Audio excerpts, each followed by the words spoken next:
हाँ, हम खुश थे और खुश हैं और खुश रहेंगे भी। काम कुछ आगे बढ़ना चाहिए, काम कटिहार में रुका हुआ है। जैसे जैसे विधानसभा चुनाव की तारीख नज़दीक आ रही है, राजनीतिक तपिश भी तेज होती जा रही है। घर का पानी नाली में जाना चाहिए, तो नाली का पानी घर के अंदर चला आता है।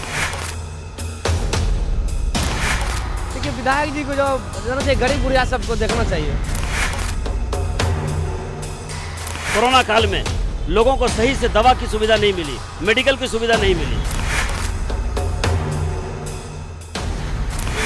खुश तो वो है जिसके पास है, हमारे पास ना जैसा थे वैसा ही है, वैसा ही सरकार से खुश किया है। हमारे लोगों को तुरंत रेफर किया जाता है हॉस्पिटल की कमी और डॉक्टर की कमी की वजह से, और पूर्णिया और सिलीगुड़ी के रास्ते में उसका देहांत हो जाता है।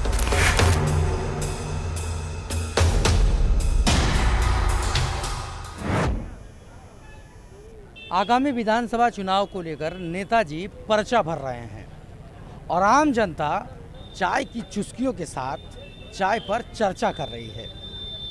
नेताजी वादे तो हजार करते हैं, लेकिन उन वादों पर कितने खरे उतरते हैं ये तो जनता ही बता सकती है।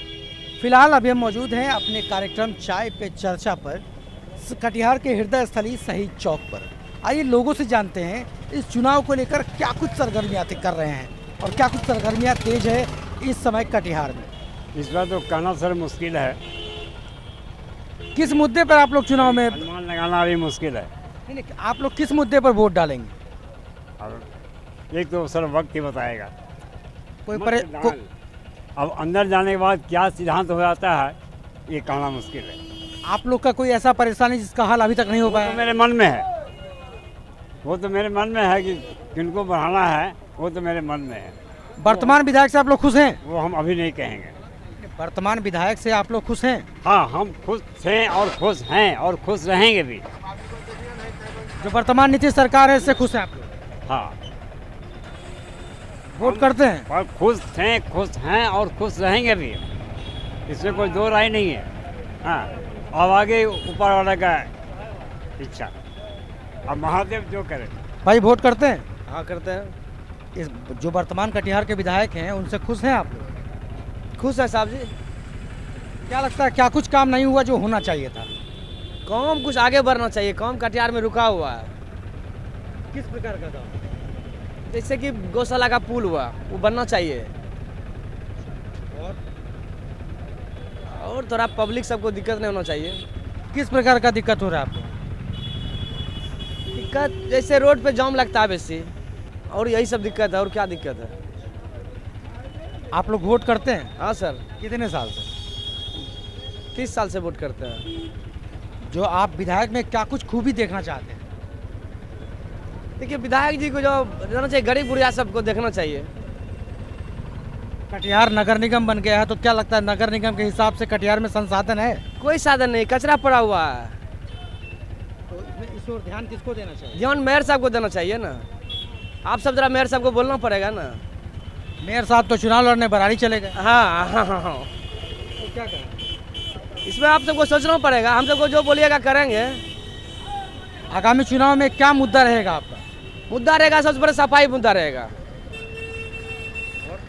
कटिहार का सबसे बड़ा कचरा है, सफाई रहेगा। और कटिहार को स्वस्थ बनाइए। कटिहार जिला अच्छा है, इसको जरा स्वस्थ रखिए। का कहना है कि कटिहार में साफ सफाई कम है, नगर पालिका से कटिहार नगर निगम बन गया, लेकिन सूरत हाल लगभग अब भी बदहाल है। क्या लगता है इस चुनाव में क्या होगा, किसको मतदान कीजिएगा? चुनाव में मतदान देखा जाएगा किसको नहीं। मतदान जो है कि इस तरह का होता है तो उसी तरह का अपने सोच के दिया जाएगा। वर्तमान सरकार से खुश हैं आप लोग? खुश क्या है, खुश तो वो है जिसके पास है, हमारे पास ना जैसा थे वैसा ही है, वैसा ही सरकार से हम खुश क्या है। जिस प्रकार से हमारा रोजी रोटी चल रहा था उसमें भी मर।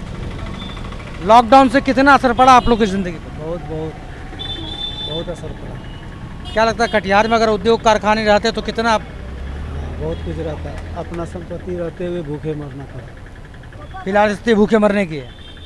तो विधायक जी अगर कुछ काम किए रहते तो आपको लगता है कि स्थिति रहती? नहीं रहते, लगता है कि बदलाव होना चाहिए। होना चाहिए। नहीं, ऐसा कुछ नहीं हुआ। ऐसा कुछ नहीं हुआ है। कटिहार की आवाम हर वो सुविधा चाहती है जिसके वो हकदार हैं। आइए लोगों से ही जानते हैं क्या कुछ विचार है, इस 15 साल में क्या कुछ हुआ है और क्या कुछ होना बाकी है। पहले मैं आपके चैनल का शुक्रिया अदा करता हूँ कि जो आवाम की बात को आप लोगों तक पहुँचाने की कोशिश कर रहे हैं।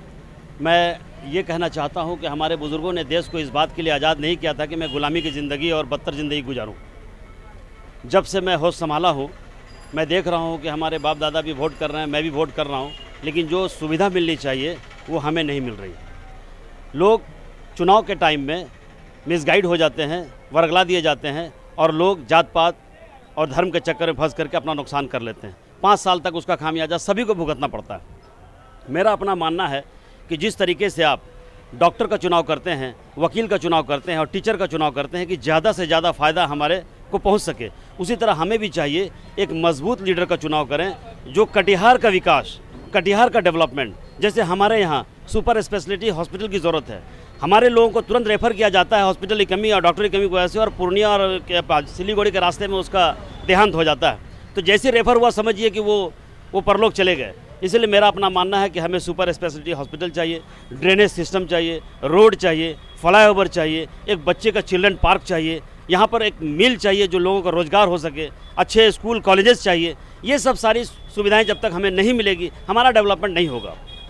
हम लोग इस बात का तहिया करते हैं, इरादा करते हैं कि नहीं हम लोगों को लीडर बेहतर चुनना है, लेकिन चुनाव आते आते हम पार्टी में, जात बिरादरी में भटक जाते हैं और अपने मुद्दे से भटक कर हम अपना नुकसान करके इलेक्शन के रिजल्ट के बाद फिर उसी बात में फंसे रहते हैं। जो नाली का पानी रोड नाली में घर का पानी नाली में जाना चाहिए, तो नाली का पानी घर के अंदर चला आता है और इसके बाद गाली देते हैं, बुरा भला कहते हैं, कोसते हैं। लेकिन चुनाव के टाइम में कान में जाकर कहा जाता है कि मुसलमान उठा है इसको वोट कर दो, हिंदू उठा है इसको वोट कर दो, यादव उठा है इसको वोट कर दो। ये वही लोग हैं जो कटिहार को नुकसान पहुंचाते हैं। ऐसे लोग जो जात और धर्म और पार्टी के नाम पर वोट मांगते हैं, कैंडिडेट के नाम पर वोट नहीं मांगते हैं, ऐसे लोगों को सज़ा देने की ज़रूरत है, ऐसे लोगों को चेताने की ज़रूरत है। वो लोग जो लीडर को कमज़ोर करने की कोशिश करते हैं, इसका मतलब कटिहार के विकास को कम करना चाहते हैं, नुकसान पहुंचाना चाहते हैं। इलेक्शन के ज़माने में कुछ लोग ऐसे ही मिलेंगे जो सिर्फ एजेंट बनने का काम करते हैं, सिर्फ एजेंट बनकर कटिहार के लोगों को नुकसान पहुंचाते हैं। आपको पता होनी चाहिए कि अभी जिस तरीक़ा से लॉकडाउन में, कोरोना काल में लोगों को सही से दवा की सुविधा नहीं मिली, मेडिकल की सुविधा नहीं मिली, नोटबंदी में जिस तरह लोग परेशान हुए, आम आवाम को खाने को पैसा नहीं मिला, आम आवाम को रोटी नहीं मिली, कोई देखने वाला नहीं था। एक जगह ऐसा है कि जहां पर लोग अपनी सहूलत के हिसाब से मेडिकल कॉलेज में भर्ती हैं और उसी के पार्टी के वर्कर हैं, उनको उसके अंदर घुसने तक नहीं दिया गया। इससे साबित होता है कि लोग सिर्फ अपने मतलब की बात करते हैं और अपने फ़ायदे की बात करते हैं। हमें अहद करना चाहिए, कटिहार के तमाम लोगों का अहद करना चाहिए कि हमारा कटिहार कैसे डेवलप करे और दूसरे डेवलप शहर के मुकाबले में कैसे आए, इसके लिए हमको अहद करना चाहिए।